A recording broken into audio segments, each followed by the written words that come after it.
மலைகளின் அரசு என்று அழைக்கப்படும் நீலகிரி மாவட்டம் சுமார் 55% வனப்பகுதியை கொண்ட மாவட்டமாகும்.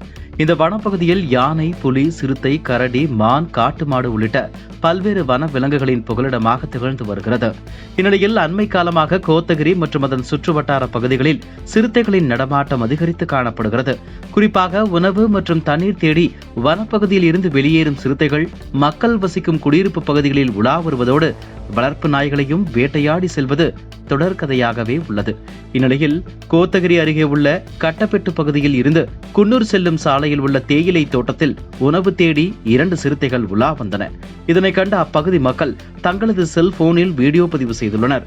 தற்போது இந்த வீடியோ சமூக வலைதளங்களில் வைரலாகி வரும் நிலையில் தேயிலை தோட்டங்களுக்கு செல்லும் தோட்ட தொழிலாளர்கள் மற்றும் அப்பகுதி மக்கள் அச்சமடைந்துள்ளனர். எனவே மக்களுக்கு அச்சுறுத்தலாக சுற்றி வரும் சிறுத்தைகளை வனத்துறையினர் கண்காணித்து அடர்ந்த வனப்பகுதிக்குள் விரட்ட நடவடிக்கை எடுக்க வேண்டும் என அப்பகுதி மக்கள் கோரிக்கை விடுத்துள்ளனர்.